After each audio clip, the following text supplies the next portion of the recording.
गणेश मूर्तीच्या संबंधित एक महत्त्वाचा निर्णय आज न्यायालयातून आलेला आहे। खरं तर मागच्या अनेक दिवसांपासून चर्चा सुरू होत्या की गणेश उत्सवात वापरल्या जाणाऱ्या ज्या मूर्ती असतात त्या शाडूच्या असणार, त्याच्यानंतर मग पीओपी मूर्तीला बंदी मिळणार की नाही। आता ही बंदी जी आहे ती उठवलेली याची बाब जी आहे ती समोर आलेली आहे आणि त्यामुळे अनेक मूर्तिकार जे ते आज आपल्या सोबत इथे दिसतात आहेत आणि सगळ्यांनी जो आहे तो कपाळी गुलाल लावलेला। खरं तर विजयाचा गुलाल असं सगळ्यांचं जे ते पाहायला मिळतंय।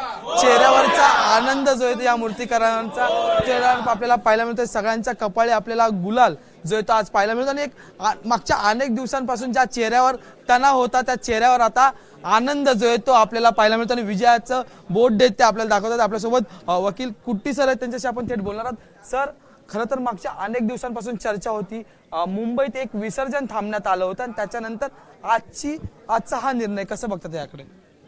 ॲक्च्युली फक्त विसर्जन नाही, मूर्ती बनवणे आणि विकणे यावर सुद्धा बंदी होती।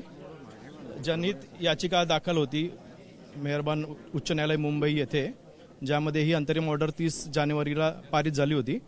आता सर्व मूर्तिकारांतर्फे आम्ही पिटिशन्स केले आणि आज खूप महत्त्वाचा सुनावणी झाली, त्याच्यामध्ये डिटेल सुनावणी झाली आणि त्या सुनावणी दरम्यान माननीय उच्च न्यायालय यांनी अशी ऑर्डर केली की प्लास्टर ऑफ पॅरिसच्या मूर्त्या बनवण्यास आणि विकण्यास बंदी नाही, ही महत्त्वाची ऑर्डर केलेली आहे।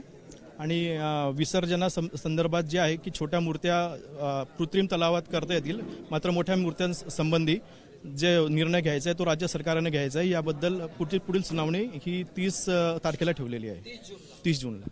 तुम्हाला काय वाटतं पुढच्या सुनावणीत काय अजून पुढचं उत्तर येऊ शकतं? नाही, आम्ही या मॅटरबद्दल एकदम सकारात्मक आहोत आणि आम्हाला तसा निर्णय अपेक्षित आहे की राज्य सरकार तसा निर्णय घेईल।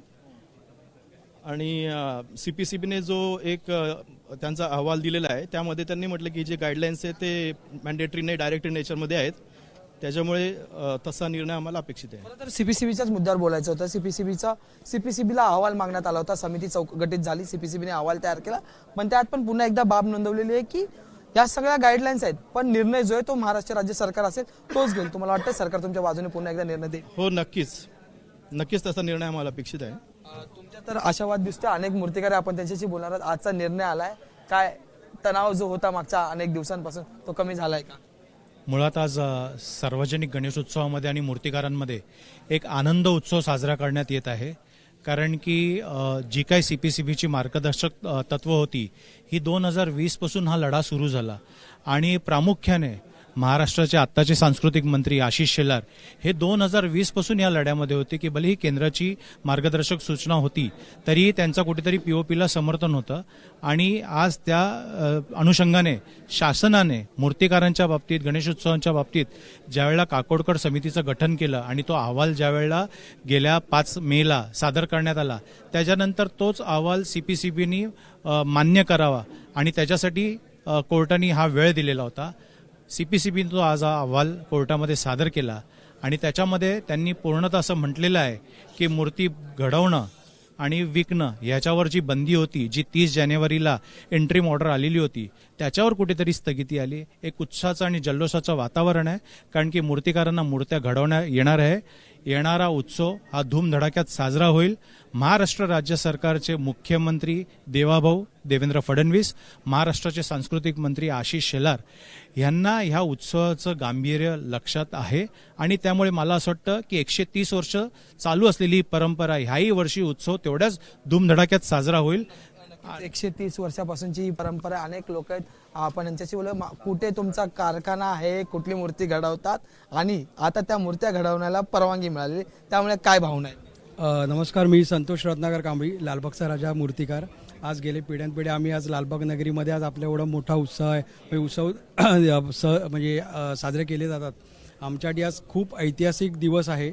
आज खरंच कुट्टी सरांचे आभार, माननीय मुख्यमंत्री साहेब, आशिष शेलार साहेब, सगळ्यांचे आभार की आज आमच्या बाजूनी जो निर्णय लागला, त्यामुळे आज असंख्य जे महाराष्ट्रात जेवढे पण मूर्तिकार आहेत त्यांचा जो एक उदरनिर्वाहाचा प्रश्न होता तो कायमस्वरूपी मिटला गेल्यासारखंच आहे। आणि खरंच आज आमच्यासाठी आनंदोत्सव आहे। आज सगळीकडे म्हणजे आज बघताय मुंबई महाराष्ट्रामधनं सगळे मूर्तिकार आलेले आहेत, एकजूट आहे, सगळ्यांची युनिटी आहे। तर आज आत्ता 132 वर्षाची परंपरा आहे। यावर्षी आम्हाला जे 2 म्हणजे मागेमध्ये जो आम्ही त्रास सहन केला त्यानंतर आज माझ्याही मूर्त्या तिथे अजूनही जागेवर आहेत, अजूनही विसर्जन झालेलं नाहीत. त्यामुळे 3 महिन्यानंतर आज जो काही निर्णय लागला आहे त्यासाठी मी सगळ्यांचा आभार मानतो मूर्तिकारांतर्फे आणि सगळ्या आज जेवढ्यांनी आम्हाला मदत केली यांची या सगळ्या गोष्टीमध्ये ज्यांचे योगदान आहे त्यांचे सगळ्यांचे मी मनापासून आभार मानतो. आणखी काही लोक आहेत. दादा, कुठून आलेला आहात? काय कारखाना आहे? कारखाना कुठे आहे तुमचा? मी जोहे पेन रायगडवरून आलेलो आहोत. अभय म्हात्रे महाराष्ट्राचा अध्यक्ष. आज आमच्या सर्व महाराष्ट्रातील मूर्तिकार एकदम खुश झालेले आहेत आणि मुख्यमंत्री साहेबांचे, शेलार साहेबांचे, सर्व महाराष्ट्र मूर्तिकारांकडून अभिनंदन करतो, कारण त्यांच्यामुळेच आम्हाला आता आजचा दिवस जरा चांगला हे गुड न्यूज म्हणजे ऐकायला मिळालेले आहे. सगळ्या मूर्त्या ज्या आहेत त्या पेन रायगडमधून येतात. तुमच्यासोबत आता किती मूर्तिकार आहेत आणि किती जणांचा आता हा आनंदाचा उत्सव असणार आणि किती जणांचा तणाव कमी झाला? आता माझ्यासोबत 50 पेनवरनं आलेल्या आहेत. महाराष्ट्रातून बरेच का मूर्तिकार आमचे आलेले आहेत. जवळजवळ 100च्या वरती मूर्तिकार आलेले आहेत. त्यामुळे सर्वांचा आनंद, एवढा उत्साह जोरात आहे. खूप आज सर्वांनाच जरा आनंदाची बातमी मिळाली, त्यामुळे सर्वजण आमच्या मूर्तिकार खुश आहेत. आमची बातमी तिकडं महाराष्ट्रभर गेलेली आहे. सर्व कारागीर पण आमचे खुश झालेले, कारण एवढा रोजगार आमचा वाचलेला आहे.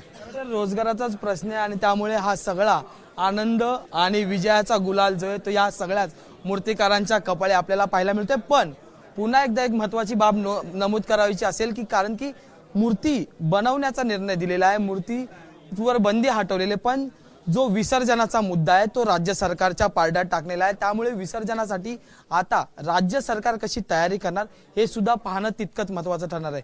व्हिडिओ जर्नलिस्ट मनोज जयस्वाल सह मी अजय माने, एबीपी माझा, मुंबई. एबीपी माझा, उघडा डोळे बघा नीट.